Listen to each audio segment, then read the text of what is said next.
अरे भारत माता ही का तुमची खाजगी प्रॉपर्टी आहे?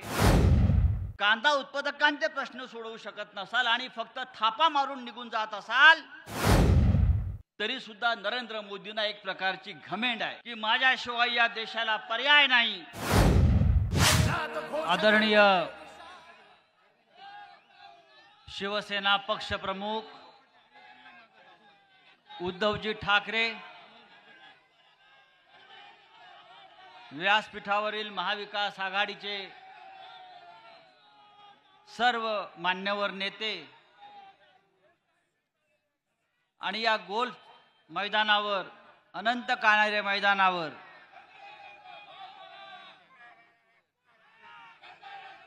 राजाभाऊ वाझे यांच्या विजयाची गॅरंटी देण्यासाठी जमलेले लाखो नाशिककर,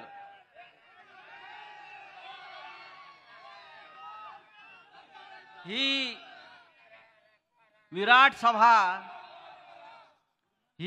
सभा गॅरंटी देते राजाभाऊ वाजे 100% दिल्लीला जात आहेत आणि त्यांच्या समोर जे उमेदवार उभे आहेत त्यांना इथे पप्पी घ्यायला आपण ठेवून देऊ.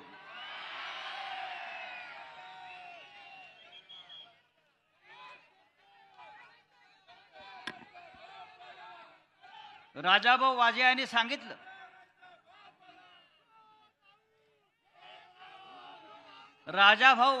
सांगितलं की ते खासदार म्हणून कोणती कामं करणार आहेत. त्यांच्या समोर नाशिकच्या विकासाचं काय लक्ष्य आहे, काय दृष्टी आहे. गेल्या 10 वर्षात ज्यांना इथे आपण खासदारकीची संधी दिली त्यांनी काय केलं हा आजही आपला पुढे प्रश्न आहे. त्यांना 50 खोकी मिळाली, 100 खोकी मिळाली, अजून काय मिळालं हा त्यांचा प्रश्न आहे.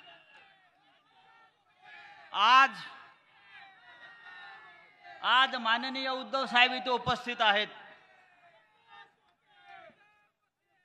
पण या देशाचे पंतप्रधान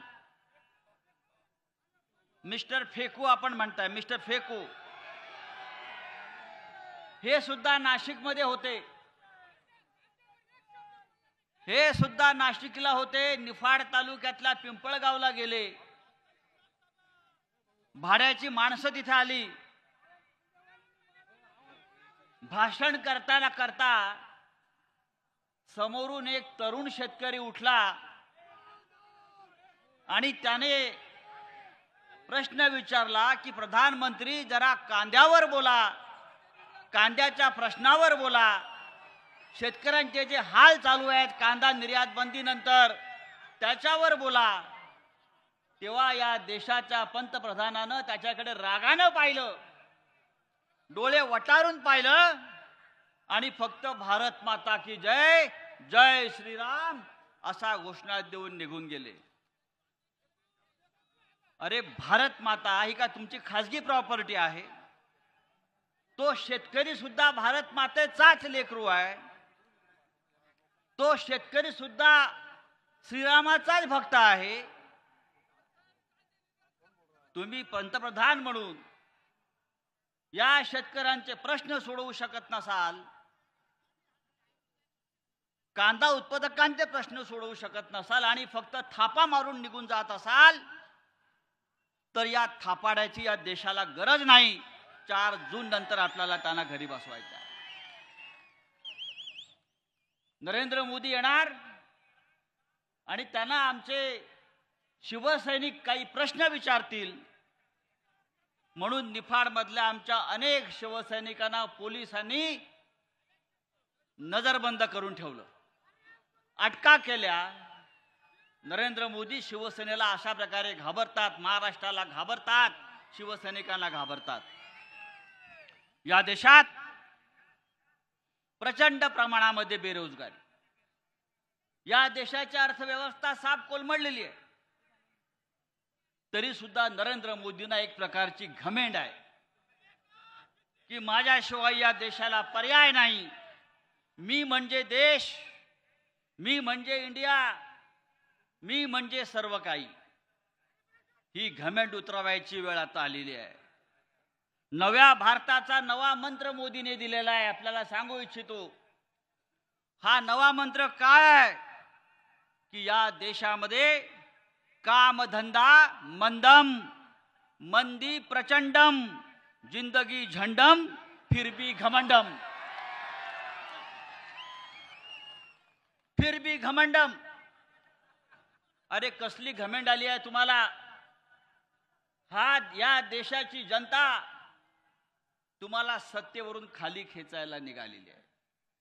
आज नरेंद्र मोदी सकाळी पिंपळगावला होते, नंतर इथून ते मुंबईला कल्याणला गेले, कल्याणवरून ते मुंबईमध्ये आता रोड शो करतायत. अख्खी मुंबई त्या रोड शो साठी आज बंद करून ठेवलेली आहे. ट्रेन बंद केलेल्या आहेत, मेट्रो बंद केलेली आहे.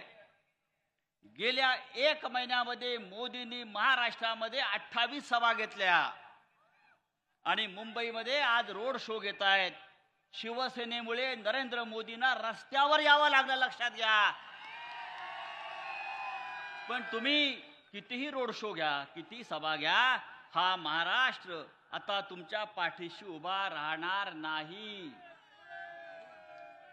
महाराष्ट्रामध्ये जिथे जिथे नरेंद्र मोदींची सभा झाली आहे त्या तिथे भारतीय जनता पक्षाचा पराभव होणार आहे. त्या प्रत्येक ठिकाणी शिवसेनेचा महाविकास आघाडीचा उमेदवार जिंकणार आहे. हे तुम्हाला मी आता खात्रीनं सांगतो. नरेंद्र मोदींनी 1 वर्षापूर्वी कर्नाटकामध्ये 27 सभा घेतल्या आणि 28 रोड शो केले. जिथे जिथे नरेंद्र मोदी गेले त्या सर्व ठिकाणी भारतीय जनता पक्षाच्या उमेदवारांचा पराभव झाला आणि त्यांचे 14 मंत्री सुद्धा पराभूत झाले. त्याच्यामुळे नरेंद्र मोदी आले म्हणजे भारतीय जनता पक्ष जिंकला, गद्दार जिंकले असं होणार नाही. या नाही ते राजाभाऊच्या विरुद्ध उभे राहून दाखवा. काय राजाभाऊच्या विरुद्ध उभे राहून दाखवा.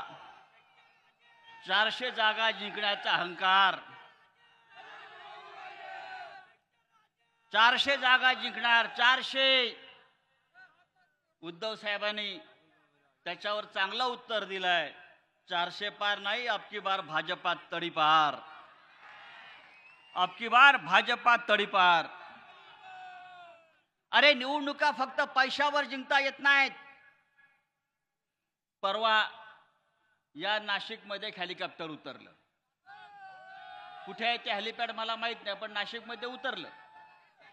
या महाराष्ट्राचे घटनाबाह्य मुख्यमंत्री हेलिकॉप्टर मधनं काय बॅगा, खोके आणि बॅगा लोकांना माहिती आहे. त्या हेलिकॉप्टर मधून 19 बॅगा उतरल्या. आपण त्या संदर्भातला एक व्हिडिओ सुद्धा लोकांसमोर आणला. 19 बॅगा म्हणजे 19 कोटी रुपये त्याच्यामध्ये होते. या 19 बॅगामध्ये काय तुमचे चड्डे आणि बनियन होते काय? काय होतं त्या बॅगेमध्ये? कोणासाठी आणला 19 बॅगा? आमचा पराभव करण्यासाठी आणला? अरे हा तुमचा पापाचा पैसा आमचा पराभव करू शकत नाही, लक्षात घ्या. तेव्हा मित्रांनो, या महाराष्ट्रामध्ये परिवर्तनाची लाट आलेली आहे. शिवसेनेचे पक्षप्रमुख उद्धव ठाकरे यांच्या नेतृत्वाखाली हा महाराष्ट्र एका क्रांतीच्या दिशेने निघालेला आहे.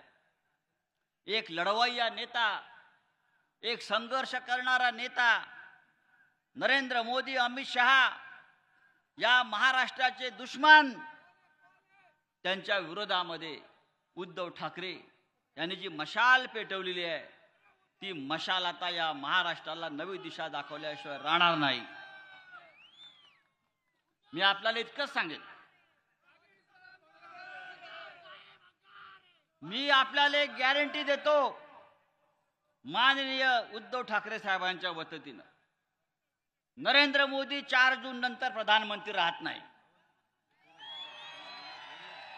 आणि या महाराष्ट्रामध्ये पुढल्या 4 महिन्यामध्ये सत्ता बदल होऊन या राज्याची सूत्र पुन्हा एकदा शिवसेनेच्या नेतृत्वाखाली महाविकास आघाडीकडे आल्याशिवाय राहणार नाही. ज्या पद्धतीनं भ्रष्टाचाराचा वापर करून शिवसेना फोडली, राष्ट्रवादी काँग्रेस फोडली. हा जनतेचा आवाज इतका बुलंद आहे की या जनतेच्या बुलंद आवाजामुळं नरेंद्र मोदीच्या खुर्चीलाही सुरुंग लागल्याशिवाय राहणार नाही, याची खात्री बाळगा. राजाभाऊ वाजे एक आपल्यातला प्रामाणिक सचोटीचा माणूस उद्धव साहेबांनी आपल्याला उमेदवार म्हणून दिलेला आहे. आपण त्यांना त्यांची निशाणी मशाल, या मशालीला भरभरून मतदान करून ही मशाल पुढल्या 4 दिवसामध्ये नवीन चिन्ह जरी असलं तरी पुढल्या 4 दिवसामध्ये ही मशाल आपण घराघरामध्ये पोचवायला पाहिजे.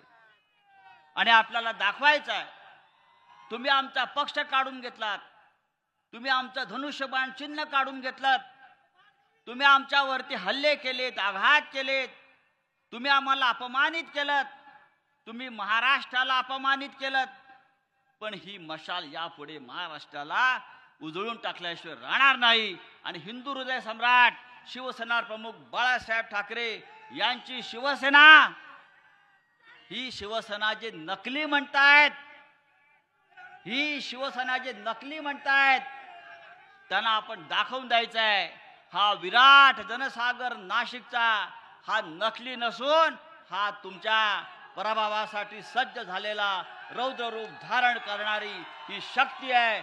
जय हिंद, जय महाराष्ट्र. देश विदेशातील प्रत्येक घडामोडींचे लाईव्ह अपडेट मिळवण्यासाठी आता साम टीव्हीच्या सर्व सोशल मीडिया प्लॅटफॉर्मला लाईक, फॉलो आणि सबस्क्राईब करा. तसंच सर्व नोटिफिकेशनसाठी बेल आयकॉन प्रेस करायला विसरू नका.